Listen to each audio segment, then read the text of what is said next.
America आणि Iran यांच्यातील युद्धाची तीव्रता कमी जास्त होत असली तरी युद्धविराम दृष्टिक्षेपात नाही. त्याचा परिणाम जगभरातील अनेक क्षेत्रांवर होऊ लागलाय. आज भारतीय शेअर बाजारात प्रचंड घसरण झाली आणि सेन्सेक्ससह निफ्टी कोसळला. त्यामुळे गुंतवणूकदारांचं सुमारे 10 लाख कोटी रुपयांचं नुकसान झालं. आज एका दिवसात सेन्सेक्स 1636 अंकांनी खाली आल्यानं गुंतवणूकदार धास्तावले आहेत. अमेरिका आणि इराण यांच्यातील युद्ध रोज नव्या टप्प्यावर जात असून युद्ध थांबण्याची चिन्ह अजूनही दिसत नाहीत.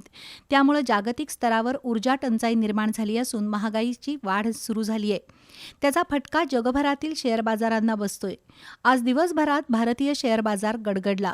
सेन्सेक्स 1636 अंकांनी कोसळला आणि 71,947 वर आला.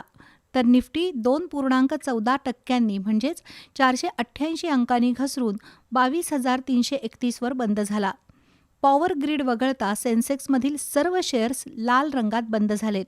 विशेषतः बँकिंग शेअर आज 5% खाली आले.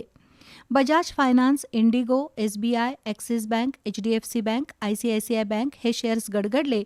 तर त्याचवेळी क्रूड तेलाच्या दरवाढीमुळे महागाई वाढण्याची भीती आहे. शेअर बाजारातील आजच्या घसरणीमुळे गुंतवणूकदारांचं सुमारे 10 लाख कोटी रुपयांचं नुकसान झालंय.